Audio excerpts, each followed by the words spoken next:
नगर के कारगिल तिराहे पर स्थित बैंक ऑफ बड़ौदा की स्थानीय शाखा में शनिवार सुबह तड़के करीब 5:30 बजे अचानक आग लग गई। आग लगने से बैंक का सारा फर्नीचर, कंप्यूटर सिस्टम, इलेक्ट्रिक सामान सहित सारे इंस्ट्रूमेंट जलकर स्वाहा हो गए। आग बुझाने के लिए नगर के अलावा जावरा व ताल की फायर ब्रिगेड भी पहुंची। बड़ी मशक्कत के बाद आग पर काबू पाया जा सका। बैंक में कितना नुकसान हुआ है, इसकी जानकारी बैंक के अधिकारियों के मौके पर पहुंचने पर लगेगी। देखा जाए तो पूरी बैंक ही जलकर खाक हो गई। चौराहे पर गश्त कर रहे हवलदार अभिषेक पाल ने सुबह 5:25 पर बैंक से धुआं निकलते हुए देखा तो उसने तत्काल थाना, नगर परिषद, बिजली कंपनी आदि को सूचना दी।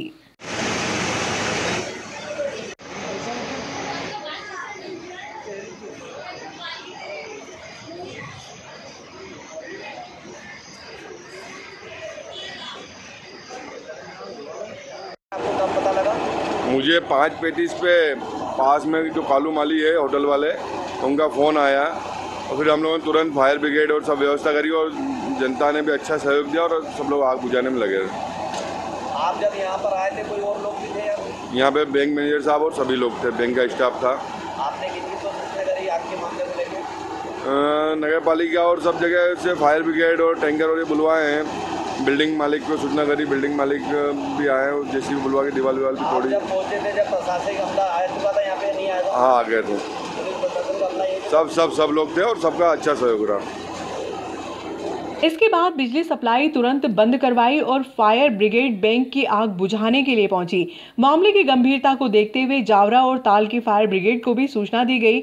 वहां से भी फायर ब्रिगेड मौके पर आग बुझाने के लिए पहुंची। बैंक के अंदर लगी हुई आग को बुझाने के लिए फायर कर्मियों को अंदर जाने का रास्ता ही नहीं मिला, क्योंकि आग इतनी ज्यादा थी और धुआं काफी होने से अंदर जाने का रास्ता नहीं मिला। इस पर बैंक के दीवार में जेसीबी मशीन से छेद करवाकर फायर ब्रिगेड के कर्मी अंदर पहुंचे।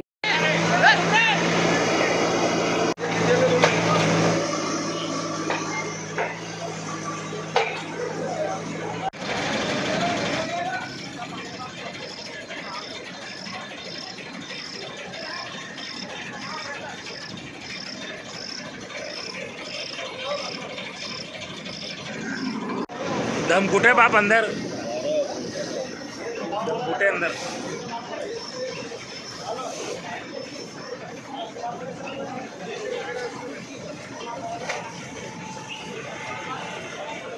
आग बुझाने में करीब 7:15 बज गए, तब जाकर आग पर काबू पाया जा सका। इस दौरान पानी के टैंकर से और जावरा के फायर ब्रिगेड भी यहां पहुंचा। बैंक में शॉर्ट सर्किट होने से आग लगना बताया जा रहा है, जिसका खुलासा जांच के बाद सामने आएगा। बैंक के अंदर सारे फर्नीचर सहित लगभग सभी कंप्यूटर उपकरण जलकर राख हो गए। प्रारंभिक रूप से माना जा रहा है कि लाखों रुपए का नुकसान हुआ है। मौके पर पुलिस सहित अधिकारी और बड़ी संख्या में लोग इकट्ठे हो गए।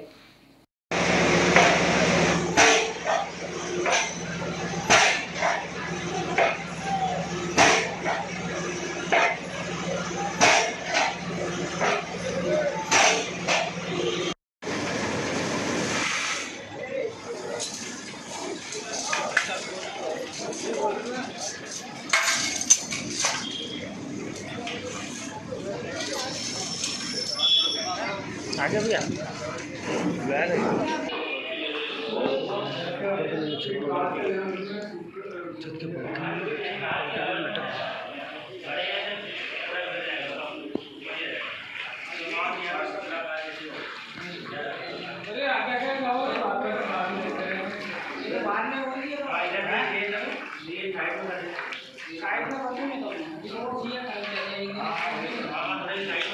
के द्वारा जानकारी मिली। मेरे सब स्टाफ ने मुझे फ़ोन किया था सुबह 5:15 साढ़े 5 के आसपास। जैसे मुझे फ़ोन आया, मैं तुरंत इधर आया और यहाँ देखा कि कोई केबल वगैरह जल रहा था, तो थोड़ा धुआं वगैरह लगा। तो उसके बाद मैंने ब्रांच खुलवाने का प्रयत्न किया। उसके बाद फिर मैंने 100 नंबर पर डायल किया और फायर ब्रिगेड आई और तब से प्रोसेस चल रहा है। अभी कह नहीं सकते किस वजह से आग लगी, लगता है कि शॉर्ट सर्किट हुआ है शायद। सर, बैंक परिसर में कोई चौकीदार है क्या? गनमैन सर अभी नहीं है। पहले गनमैन रहते थे? पहले था, लेकिन अभी हमारे डिपार्टमेंट ने एक सर्कुलर जारी किया था, उसमें से उनको हटा दिया था। बैंक में आग बहुत तेज थी, इससे बैंक के लॉकर जहां नकदी रखी जाती है वहां कोई आंच पहुंची या नुकसान हुआ है, इसकी जानकारी सामने नहीं आ सकी है। बैंक के अधिकारी मौके पर पहुंचकर जायजा लेंगे, इसके बाद ही इसका खुलासा होगा। फिलहाल आग पर काबू पा लिया गया है।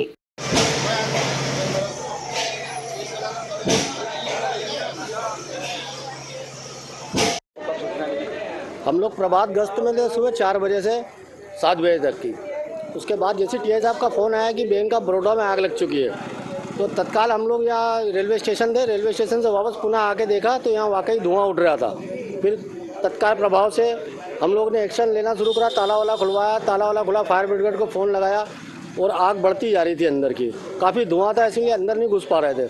उसके बाद में हम लोग ने एक फायर ब्रिगेड को बुला के अंदर से कुछ आग कम करवाई।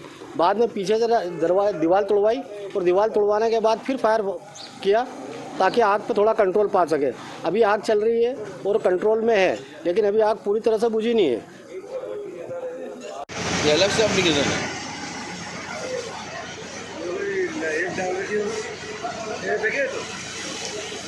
ये सेम तो मोबाइल है मेरे। खासरोद उप जेल में शनिवार को 3 दिवसीय योग शिविर व यज्ञ का शुभारंभ अरविंद घोष की 150वीं जयंती के उपलक्ष्य में गृह मंत्रालय के आदेशानुसार किया गया। जेल अधीक्षक निर्भय कुमार यादव ने मां सरस्वती के चित्र पर माल्यार्पण व दीप प्रज्वलन के साथ शिविर का शुभारंभ किया। डॉक्टर अग्निवेश पांडे ने बताया कि 15 अगस्त 1872 को कलकत्ता में जन्मे अरविंद घोष एक महान योगी व दार्शनिक थे। इन्होंने युवा अवस्था में स्वतंत्रता संग्राम में क्रांतिकारी के रूप में भाग लिया, किंतु बाद में ये एक योगी बन गए और इन्होंने पांडिचेरी में एक आश्रम स्थापित किया। इस मौके पर बंदियों के स्वास्थ्य की कामना और पर्यावरण शुद्धि के लिए यज्ञ किया, जिसमें सभी बंदियों और जेल स्टाफ ने आहुतियां दी। अंग्रेजों की जेल, आप लोग तो यहाँ बहुत आरामदायक जीवन जीते हैं। अंग्रेजों की जो जेल थी उसमें कई यातनाएं दी जाती थी। सड़े हुए आटे की रोटी खिलाई जाती थी। 8 बाई 5 की कोठरी रहती थी, उसमें 2-2, 3-3 लोगों को रखा जाता था ठूस में, जहाँ हवा पानी सबकी कमी होती थी। पानी भी अच्छा नहीं मिलता था उनको। अंग्रेजों का तो वो राजनीतिक कैदी थे, किसी का कोई निजी हानि लाभ इससे कोई मतलब नहीं था उनको भारत माता को आजाद कराना था। ऐसे यातनाओं में भी वो योग ध्यान के द्वारा अपने आप को अच्छा रखते थे, खुश रहते थे इतनी यातनाओं के बाद भी। हम यहाँ पे रहते हैं, हमें भी ध्यान योग के द्वारा अपने आप को प्रसन्न खुश रखना है और एक श्रेष्ठ अच्छा नागरिक बनके समाज की मुख्य धारा में फिर से जुड़ना है। उन्होंने कहा ये देश की गुलामी जब तक दूर नहीं होगी तब तक मैं हार नहीं मानूंगा। वो एक ऐसा योग का आविष्कार किया। कुछ लोग बोलते हैं कि ये ऐसे भगवा वक्त में हम लोग सन्यासी हो जाओ। उन्होंने कहा नहीं, सांसारिक जीवन में रहते हुए भी मनुष्य योगी बन सकता है। कैसे बन सकता है? अपने मन पर अधिकार कर, मन पर नियंत्रण कर।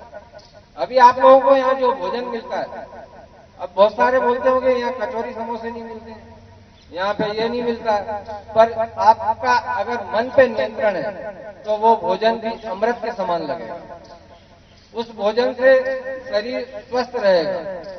मन की ही सारी धारणाएं हैं, मन से आप स्वस्थ रह सकते हैं और अच्छे रह सकते हैं। मन को वश में जो कर लेता है वो राजाओं का भी राजा है।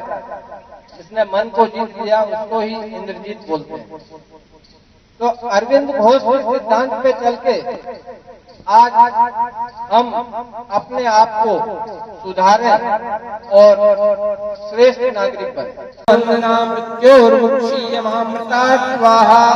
ओम त्र्यंबकं यजामहे सुगंधिं स्वाहा।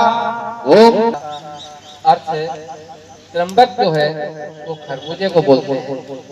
खरबूजा जो है पकने पर बेल से अपने आप अलग हो जाता है और सुगंधि और पुष्टि देता है। सुगंधि स्वाहा। ओम सर्वं वै पूर्णं स्वाहा। ओम सर्वं ओम बलम अस्ति बलम मयि देहि। ओम ओजो अस्ति ओजो मयि देहि। ओम मंजु अस्ति मंजुर्मयि देहि। ओम सहो अस्ति सब सुखी हो, कोई न हो दुखारी, सब हो निरोग।